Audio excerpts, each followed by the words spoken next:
बोली बोली छठ मैया की जय।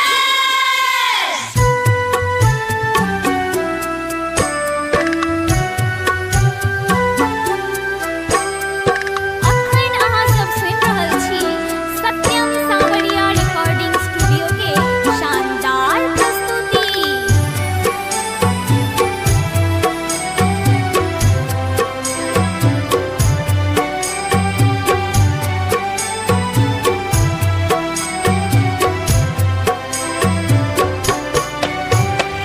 घर परिवार को से हाल रखी हम कवनो आई दुख विपत्ति ओकरा टाल रखी हम।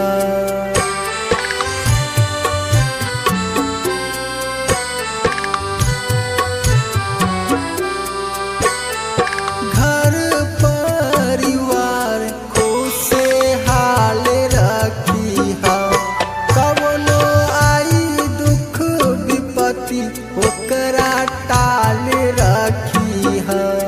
अपना माई खातिर हो छठी माई कैली हम बरतिया नु हो। अपना माई खातिर हो छठी माई कैली हम बरतिया नु हो।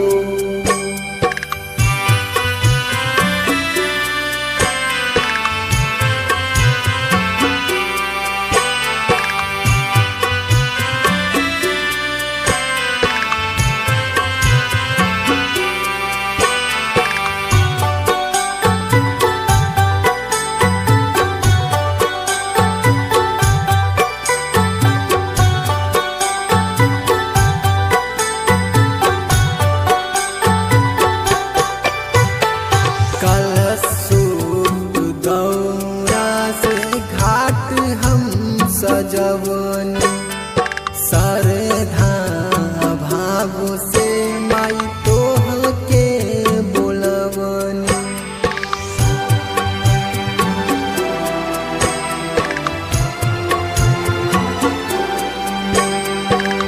कलशुभ दौरा से घाट हम सजवनी सरधा भाव से माई तोह के बोलवनी।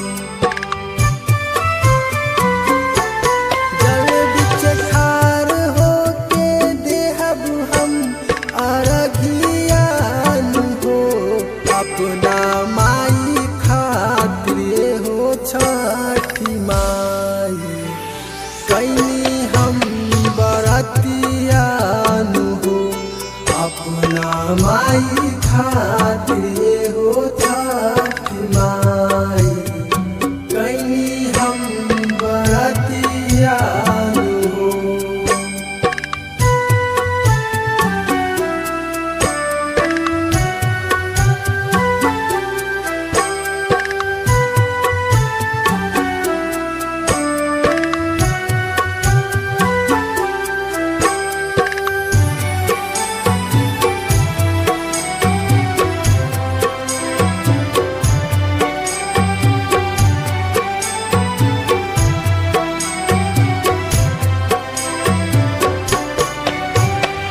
नहीं मांगी अन धन नहीं मांगी सोनामा माई मोर सलामत रहे दे दी वरदानमा।